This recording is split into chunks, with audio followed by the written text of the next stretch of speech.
You're watching Cadroll Hunter, and I did it again. I bought another old coin collection. Are we going to find any hidden gems in here? Stay tuned.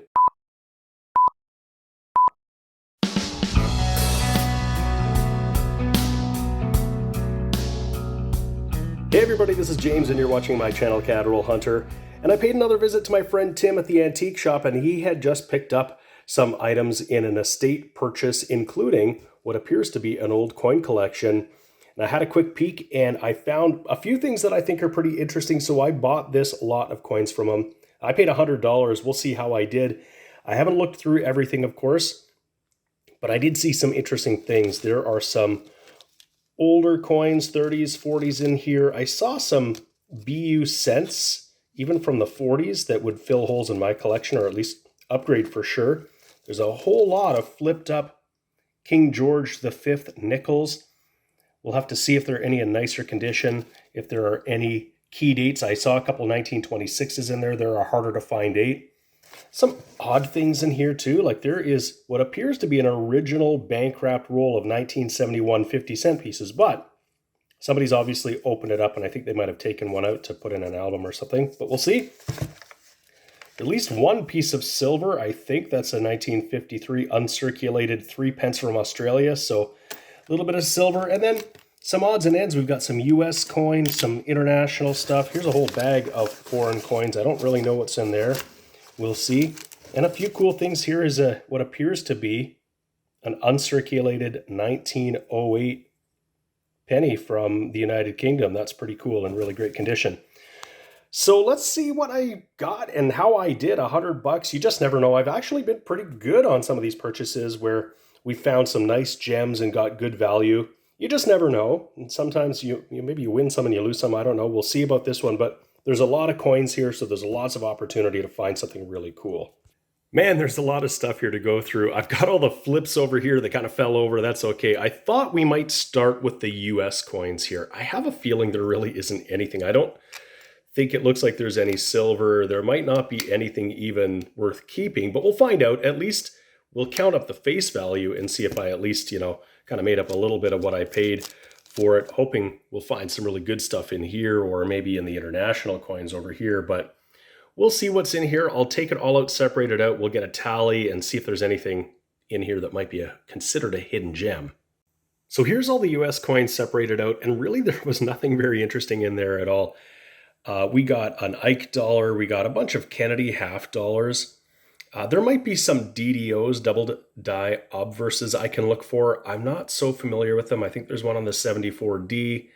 I know there's one in a 71 because I found them, but I'll look through these and see. But otherwise, these are just circulated American coins from the 60s, 70s, and 80s. There's no silver in here. Nothing terribly interesting. This one's a little off center, but there's really no value in that because it's very common. It's a 1978. Not a bad looking 78 though, but probably not a keeper. It's a spender. The two oldest coins were some nickels. There's a 1940 and a 1955. That's out of Denver. But otherwise, most of this is just going to get rolled up and probably sell it to someone who, a friend of mine who buys all my US coin, but there's $8.60 in face value here. Aside from these two nickels, really nothing worth keeping unless I find something spectacular in these half dollars. I'll just check right now, but if I don't tell you about it, it didn't happen. Here are the loose Canadian coins I thought I'd go to next, and I did take the 50-cent pieces, as we call them in Canada, out of the wrapper. It appeared to have already been opened, so there's really no harm in that. I thought perhaps that somebody might have taken one out for their collection, but in fact, there are 20 50-cent pieces there. So we got $10, and they are all 1971. If I just open this up, you'll see there's just a gorgeous 1971. These are totally uncirculated. I look down at this one here, there is the Queen. It's probably a couple little marks just from the process at the mint, like maybe a little from a rim ding or something like that. But these are all uncirculated 1971s. There are no special varieties to look for in these 71s or anything like that. So I might see if I've got an uncirculated one in my collection. I think I already do. Otherwise, I think I'll probably just put it back in the wrapper. We'll treat it like a full roll. It's been opened, so it's not going to get a huge premium, but we'll count these at face value anyhow. There's a couple of 1976s here, though, so there's a couple extra dollars. So that's $12 altogether in loose Canadian stuff. There are a couple varieties to find here in the 1976 having to do with the jewels on the crown. There's an attached jewel and a detached jewel. I was just looking to see in my own collection. I have a whole bunch of these, and they're all the detached jewel variety. So let's take a peek at the scope here and see what we've got. All right, here's one of these 1976s here, and you can see this is the detached jewel. It's not a different design, it's just a variety. It's due to die polishing, over polished die, kind of like the 1990 Bear Belly Beaver nickel. The die polishing over time starts to take away some of the detail, and this part would have been the high point of the die. And so this is the same variety I have, but check this out. I'm going to pull the other one under the scope here, and we're going to look at it. And this one is the attached jewel. So you can see that jewel is sitting there attached, and this one has a little bit of a thing there attaching it. This is before all the die polishing. So I didn't have the attached jewel variety. I'm going to flip this one up and add it to my collection, so that's cool. Again, I don't think there's any significant additional value. These are probably really just worth face value, but just a cool variety to add to my collection. I nearly forgot there's one more variety or element that we can look at due to over polished dies again on these 1976s and several of these Voyager dollar years, and that's the water lines at the front of the canoe. So these ones would both be considered full water lines, but there's also partial or short water lines where these water lines have been sort of polished away and don't touch the canoe. These ones pretty much both do. So these would be, you would characterize these as their attached or detached jewel and full water line or a short water line. Those are the combinations that you can find. Okay, I've left all the nickels and pennies off to the side for the moment. We're going to look at the other things here. We'll start with this loonie. It's the only loonie that was in the bunch. It's a 1992 commemorative of Confederation, 125 years since the birth of Canada. Somebody has marked on here $5. Who knows when they would have put that on there. I had a look at a local coin shop site, and they're selling this coin for $15. So I'd say $15, or let's say $10 for sure. It's a beautiful coin. It's actually really low mintage. The proof was only minted at 24,227. I've got one of them right here. Of course, all of the proofs are likely to be in as good or better condition as this one, so it's not like you're going to find circulated versions. This is going to be about as bad as they get, I suppose, but that's a cool one. There are 4 quarters here that are marked specimen, and we tend to actually call these proof-like. These all do appear to be proof-like. If you look at the finish, they are really beautiful coins. The fields are just gorgeous. These would have been taken out of mint sets. These proof-like sets were special collector sets. There are some prices on here, $2, $3. I would say that this 1983, that's a low mint year. That's probably worth $3. The other ones are probably just worth $1 each. Interestingly, the circulated versions of these coins, if you can find an uncirculated business strike, they're actually worth more because they're harder to come by in this kind of condition. These ones you can still buy in the sets in pristine condition, so that's why they don't fetch quite as much of a premium. So that's really cool. But these might be the finds of the whole hunt. And that is that there are 2 low mint 1991s. And this is probably the holy grail of Canadian quarters, minted at just $459,000. And these are in beautiful shape. Check these out. So these coins here, I'd say these are $15, $20 coins all day long. So in this condition, they're gorgeous. We'll call them $15 each. So there's $30 right there. That's probably going to have to take us a good chunk of the way for those 2 coins. So we got some good value there. There's one other coin here. It is a dime from 1972. Looks gorgeous. That would be a good addition to any collection. It says proof-like cameo, so this might have also come out of a set. The cameo, maybe somewhat, I'm not sure. I don't think it's going to fetch $3.50 necessarily. Someone's also put $1.75 on there. It's probably worth $1, maybe. but that's a beautiful 1972 dime. Here are the pennies laid out. There's a handful of them here. A couple of King George V, a 1935 and a 1936. I did check for the dot. Didn't see it. Next time. These ones, it's hard for me to tell if these were brilliant uncirculated cents that are just starting to get some kind of toning.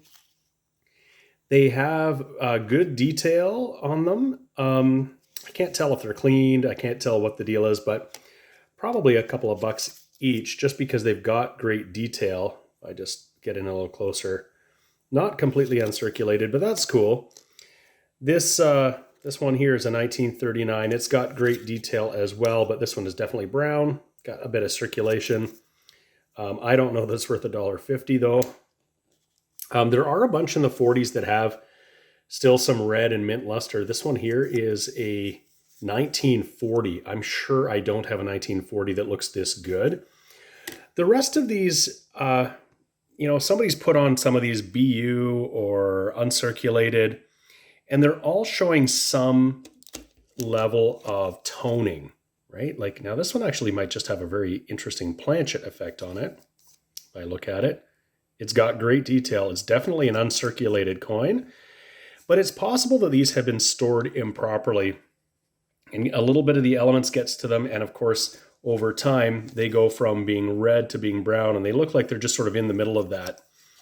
And lots of detail on the hair, you can see that, but the red is starting to go away.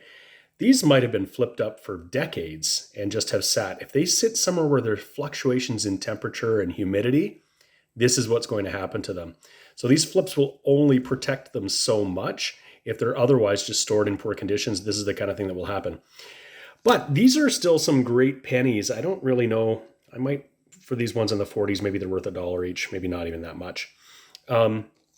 But they're probably still upgraders for me because most of my pennies are circulated coins, brown coins, and these have some level of red to them, and they're definitely in better shape. Look at this 1948. This is just actually pretty beautiful. It's got a little bit of toning on the edge.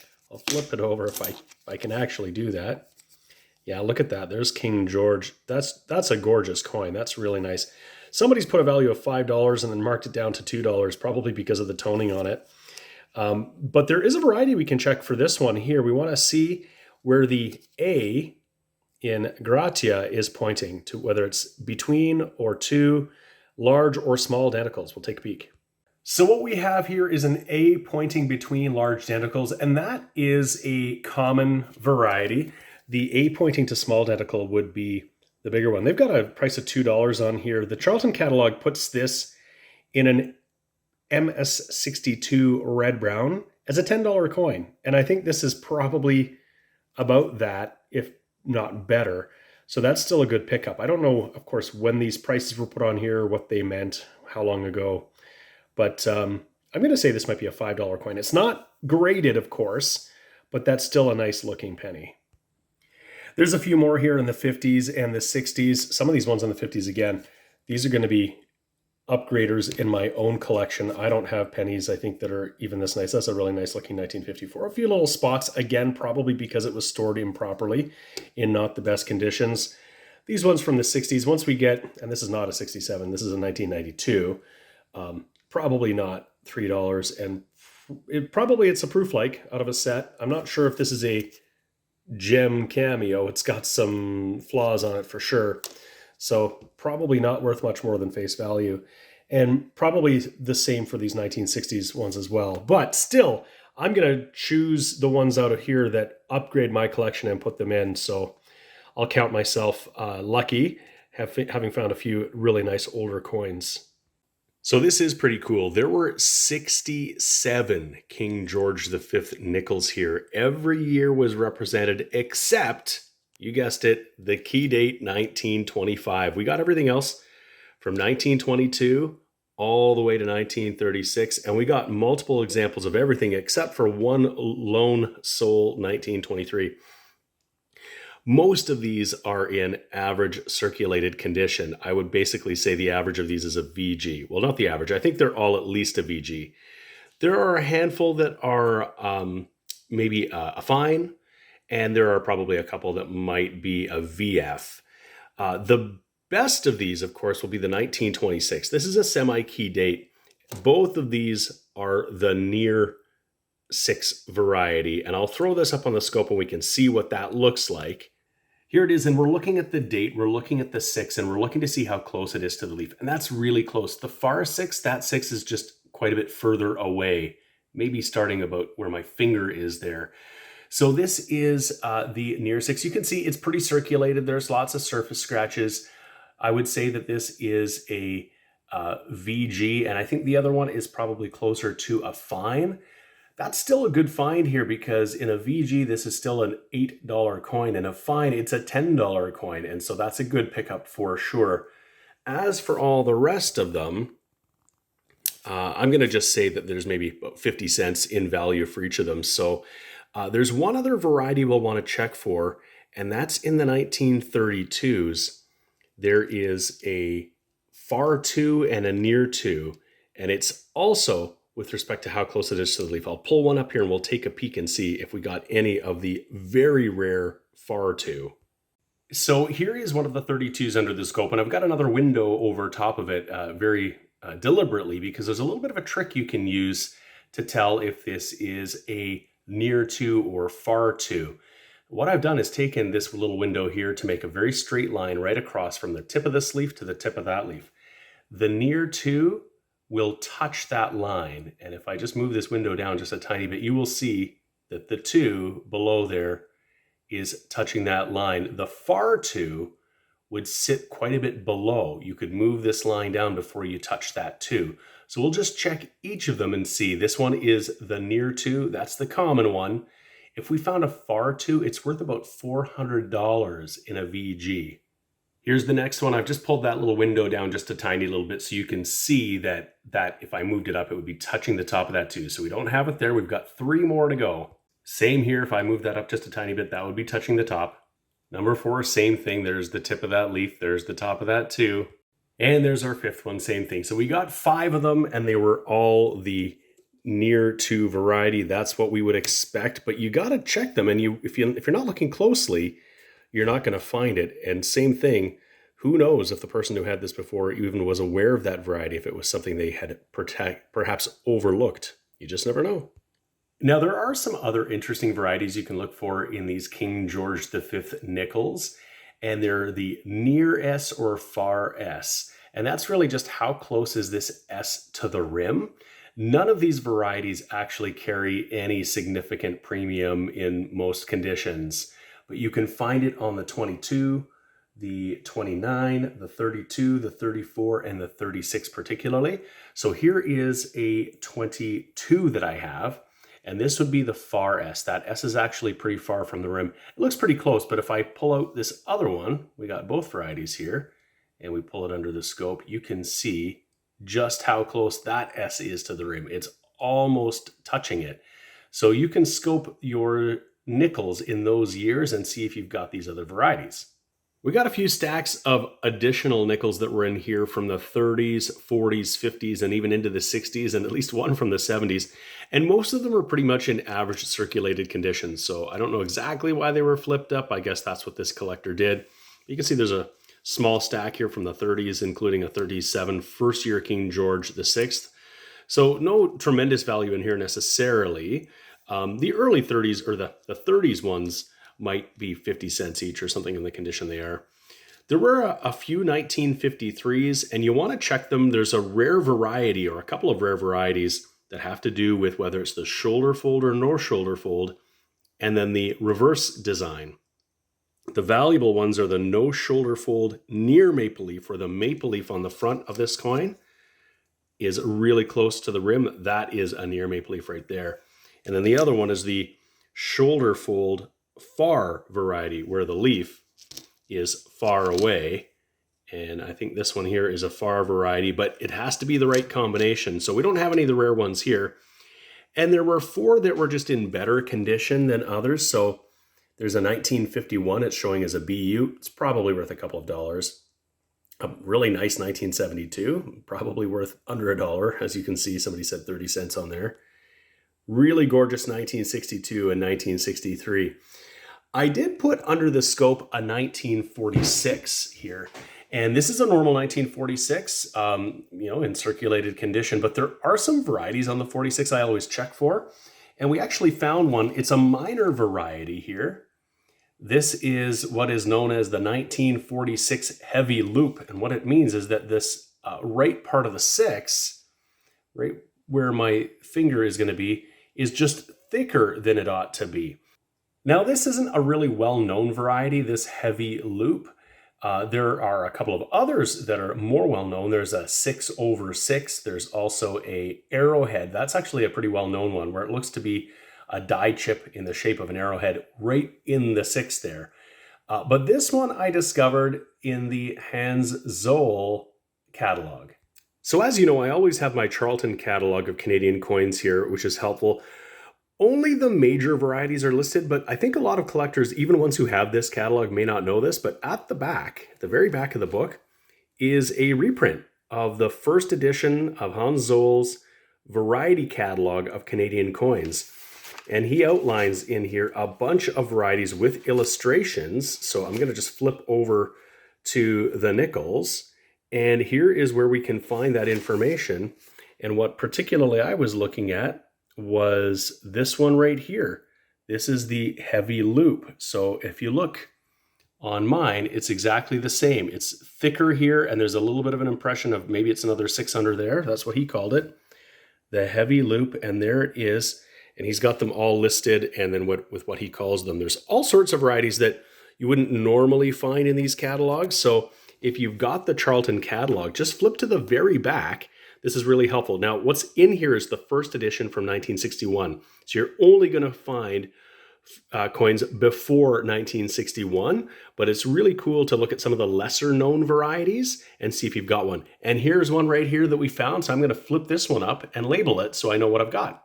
Well, last up are going to be these international coins. And I think there's probably going to be a lot of stuff that's not all that interesting. So I'm going to dump it out and I'll just bring you in for the highlights.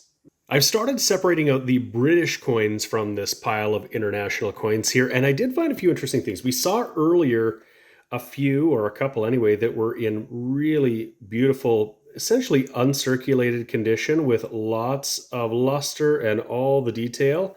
This is the earliest of them, 1908. There's also a 1918 and a 1945. That's great, but we found an oldie. Check this out. This is a halfpenny, Britannia. If I flip it over, 1806 with George III. Kind of looks like it might have been polished. You can see it's really lighter around the rim and the high points. Really cool coin. This one, it doesn't have the denomination on it, but it's slightly smaller than the more modern halfpennies. And that is correct. And it's got an interesting edge with sort of a little bit of a indent in the edge with some reading within that indent. So this looks to be legit. It's an 1806. We just don't usually come across anything quite that old. And then the other thing that I wasn't expecting in here was some silver.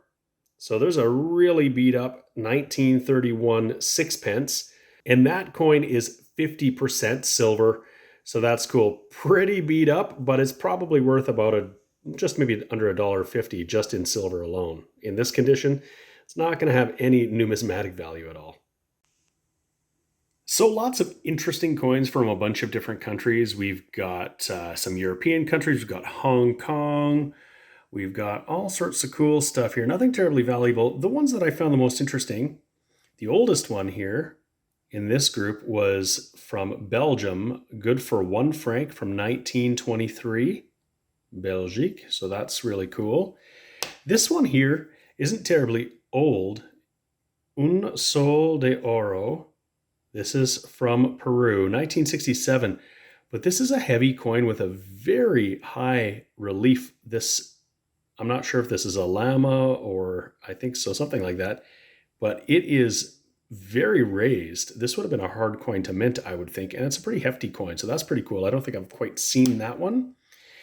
And then I did confirm that this Australia 3 pence from 1953 is in fact silver. It's 50% silver, so it probably represents about $1.50, almost that, in just silver content alone.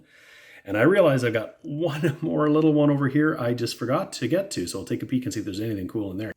In that last little group, there were some wartime aluminum coins from occupied France. These ones here, very, very light, from 1944, both of these. And I think the other thing that might be interesting, there was a coronation medallion that was made in Canada in 1953 to commemorate Elizabeth's coronation. So that's pretty cool.